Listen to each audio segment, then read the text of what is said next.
Thank you very much. And what an amazing turnout. When I came here this morning, I didn't know how many people there'd be, but there are hundreds and hundreds of you. And it shows how much, and it sends a clear message to the Greater Cambridge Partnership, the County Council, the South Cambs District Council, and the City Council, how much concern there is about this congestion charge.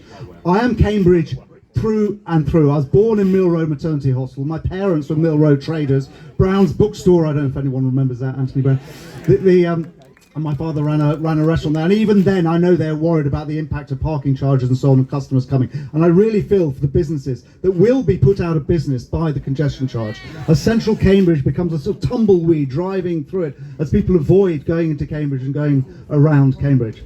We've heard all the different stories about the people who'll be so badly affected by this. The people who'll be, the poor people on low incomes will be priced off the road. They won't be able to go to after school activities. They won't be able to go about their jobs. I was talking to one cleaner who lived in one of the villages. He did jobs around the village, different jobs around the city. And she'd have to pay £5 a day, £25 a week, £1,300 a year out of post-tax income for somebody who's on very low income already. It's completely unfair. I've talked to NHS workers who try to go, and have to go do shift work, going into Addenbrooke's at all times of day and night. They can't take buses when they go to work in the middle of the night and come back in the morning, and yet they still have to pay the congestion charge when they come back. It is totally unfair.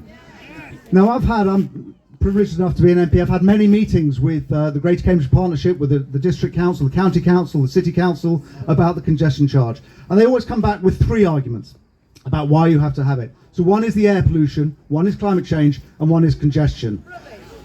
Absolutely. What do we think about those arguments? Rubbish! Well, they say air pollution, we've got to do it, we've got terrible air. 120 people a year from Cambridge die from air pollution. That is rubbish. I've done research, I've looked at the figures.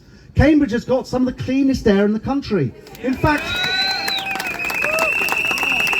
the government ranks all the cities in Britain by air quality. We've got the second best air quality in the whole of the United Kingdom. And then they say, well, we need it for climate change. Climate change is a big issue. We've got to sort out and deal with climate change. We've got a good track record on that. But I've got a little message for the GCP. Electric vehicles with renewable electricity going in it.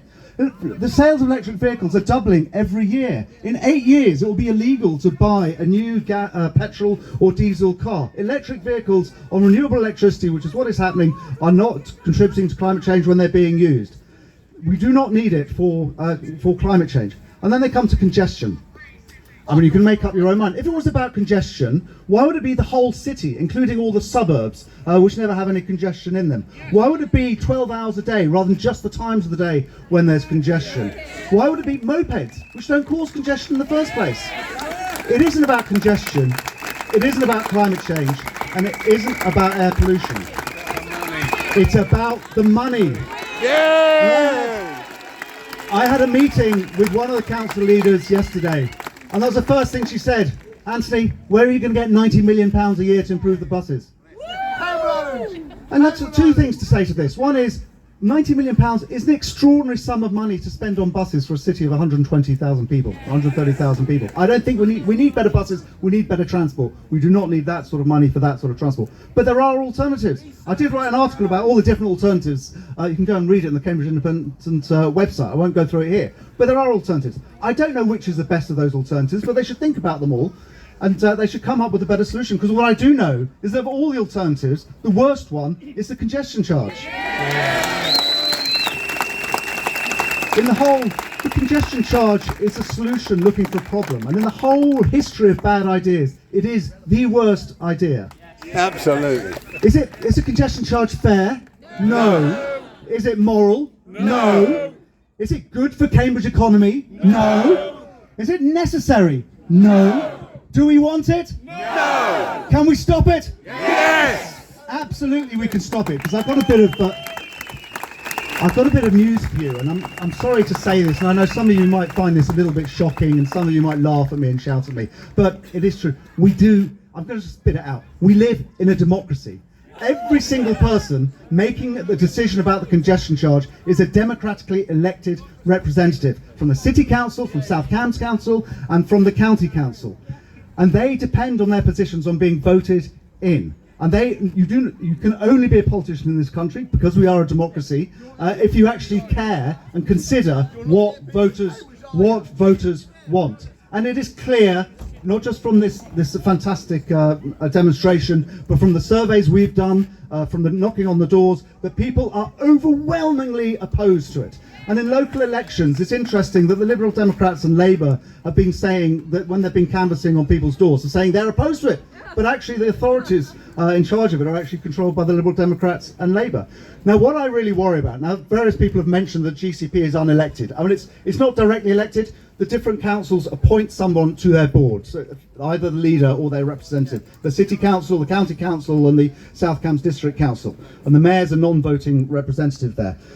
And they make their decisions on what their groups think. So the South Cambs District Council councillors, the Liberal Democrat group, they're in private, they won't vote in public, they refuse to have a vote in public on the congestion charge.